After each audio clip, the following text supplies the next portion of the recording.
Good morning, all of you. Today, we are trying to discuss about the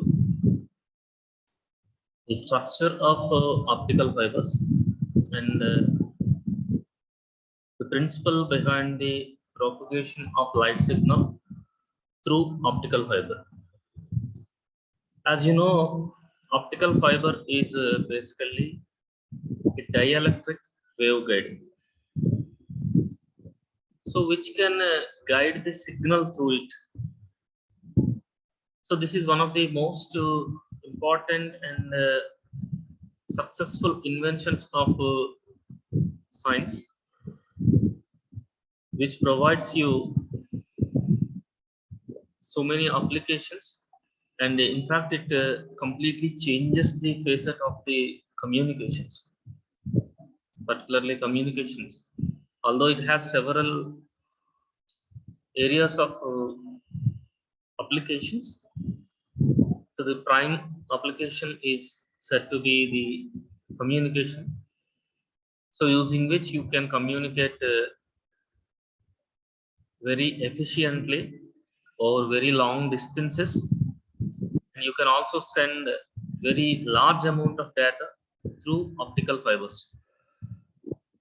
So anyway, we will discuss the applications separately. Now we will try to understand the basic structure of the optical fiber.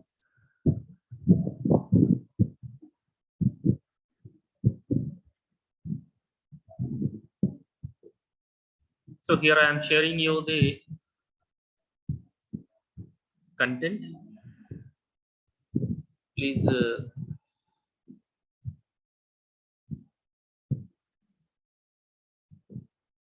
go through it. So this is the basic structure of the optical fiber. So although there are small deviations depending on the author, but the inner the principal core is said to be, you see, you just observe the uh, cursor so that you can follow me.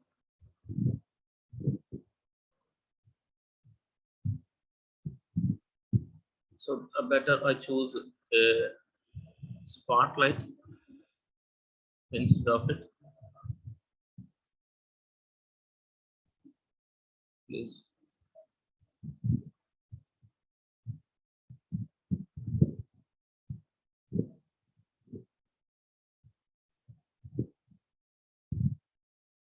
One minute.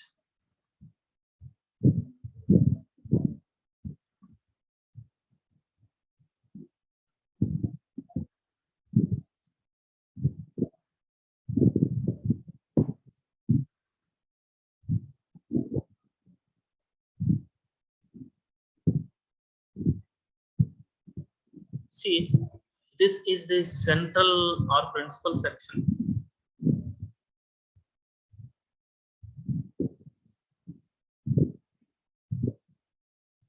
Yes, see, this is the core and this is the cladding.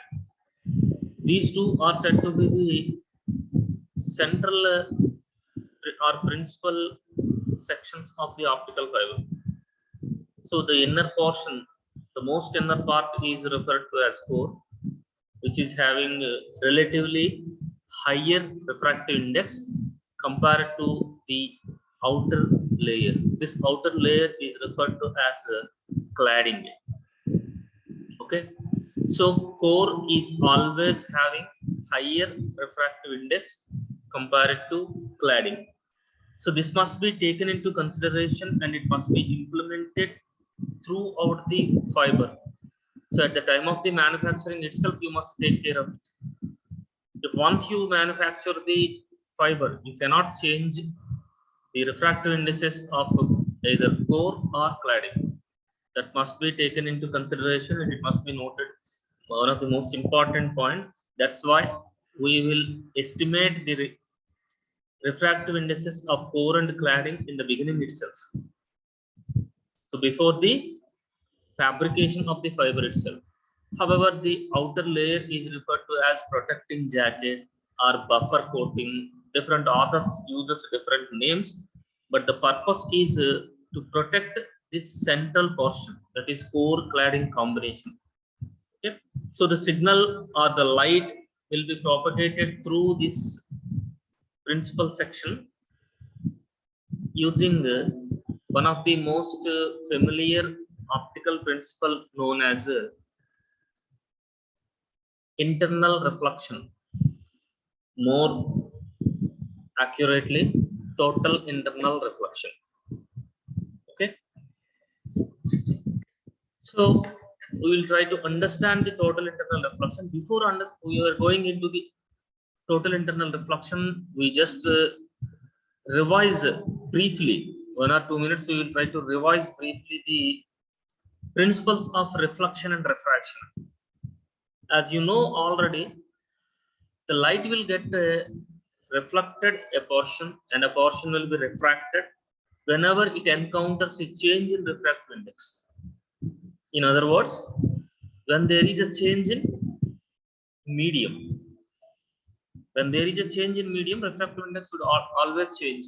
So when there is a change, a portion of the light ray will get reflected and the other portion will be get refracted. So this is a very common principle of the light. But in case of optical fiber, the light signal should be confined into the core only. It should not go into cladding. Okay, so the signal must stay within core only. The signal cannot move into the cladding or even buffer. So it must be noted and it must be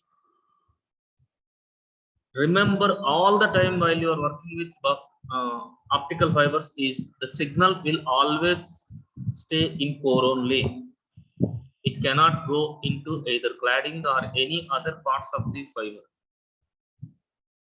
So in order to keep the signal inside the core,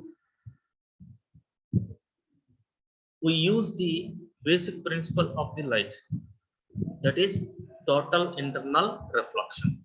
When we will get total internal reflection?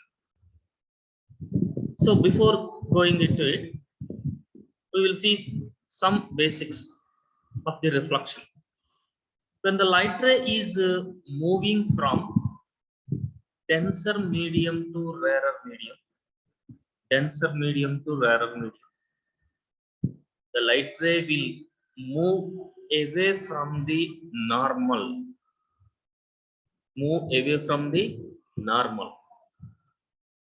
So as you are increasing the incident angle, the refracted ray moves away from the normal. That means is bending more and more.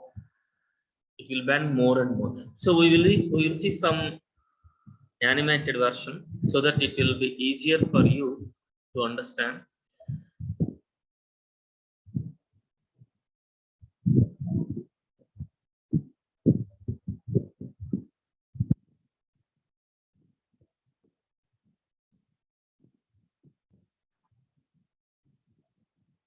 Yes.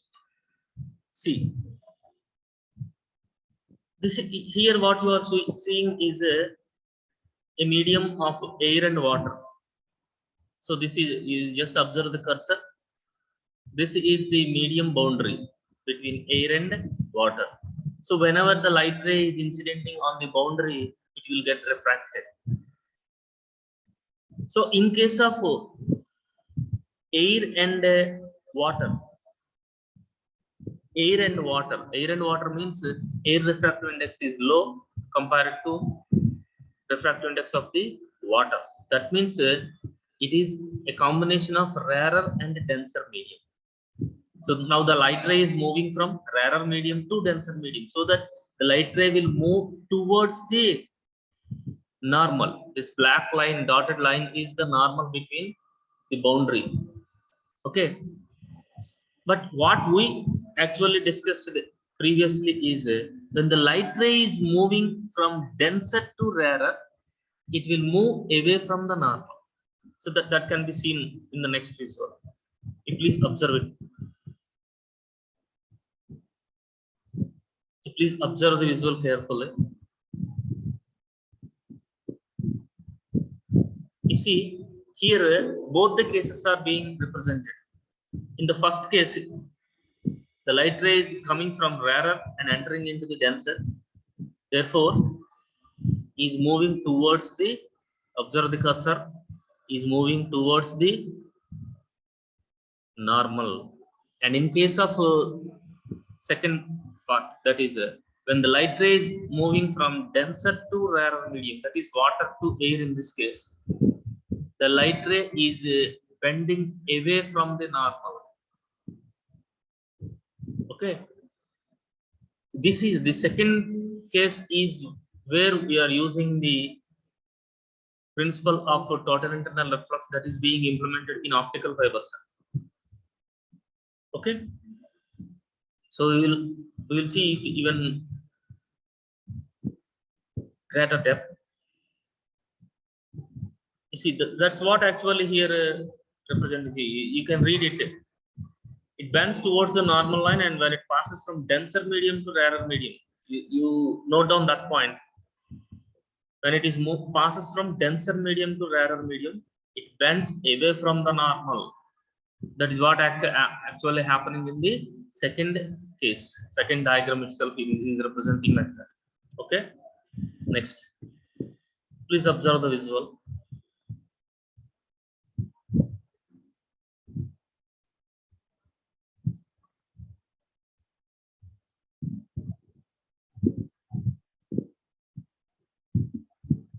So here, as you know already, the angle between the incident ray and normal is known as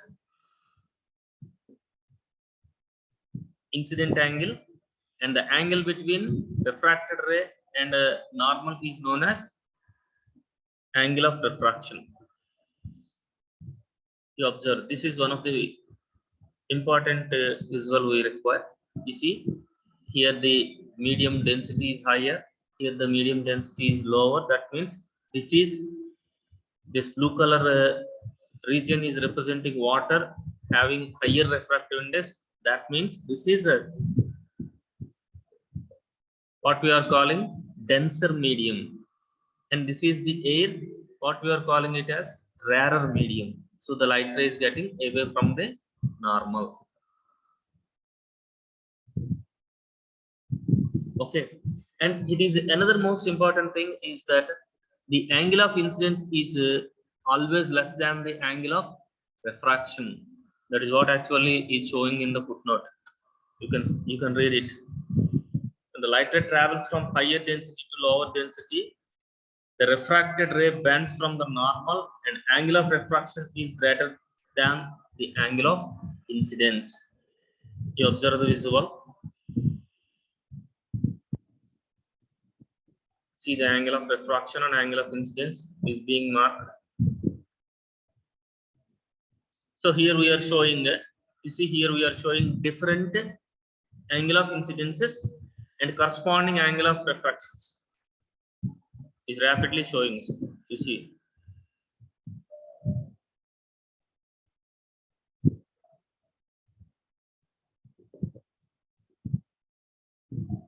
see, in this case, you can observe.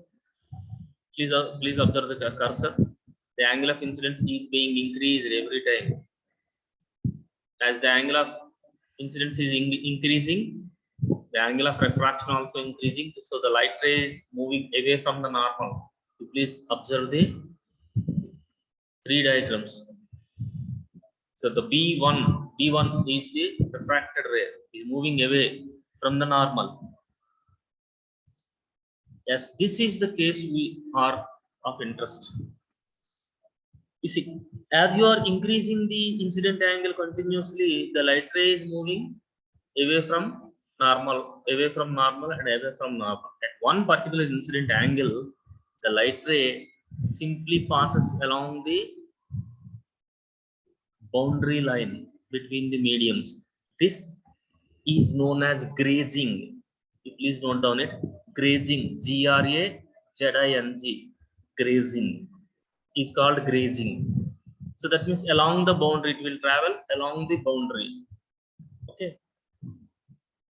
So at one particular incident angle, the light ray grazes along the medium boundary. That incident angle is referred to as, observe the cursor. Thus, particular incident angle is referred to as critical angle. That is what actually defined in the footnote. You can read it. When the light ray passes from denser medium to rarer medium, the angle of refraction is 90 degrees. You see, this is the angle of refraction. Observe the cursor. The angle of refraction is 90 degrees. Then the incident angle is referred to as critical angle. Okay. Next, if you still increase the incident angle, the refracted ray will enter into the denser medium. That is what we are calling total internal reflection. See, now the incident angle is greater than the critical angle. Here C is the critical angle and I is the incident angle. Observe the cursor. I greater than C means the incident angle increases, and you will reach a point at which the critical angle is being dominated by the incident angle. Therefore, the total light will get reflected back into the same medium from where it actually started. See, A1 is where it started and B1 is the same medium where it ends. That means the light ray is traveling from the same medium and is also reflected back into the same medium.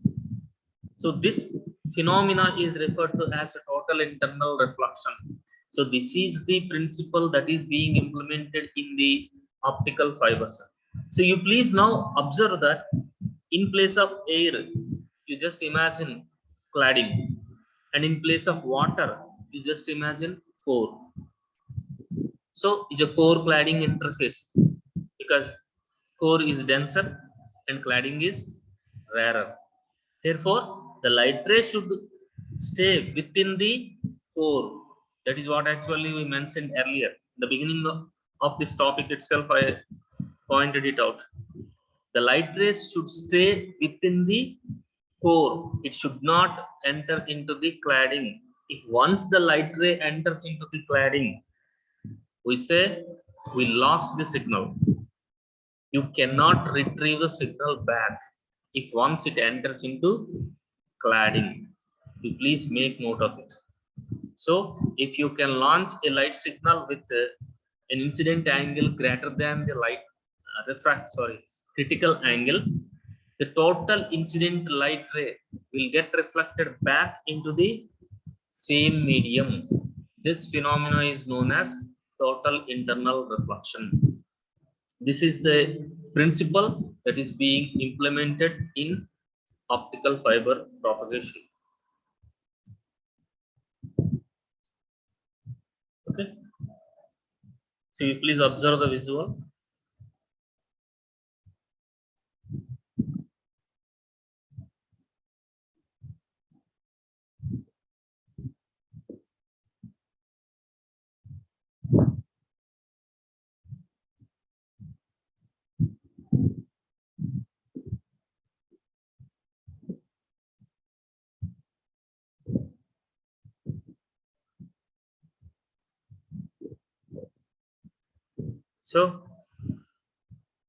So that is all about the total internal reflection.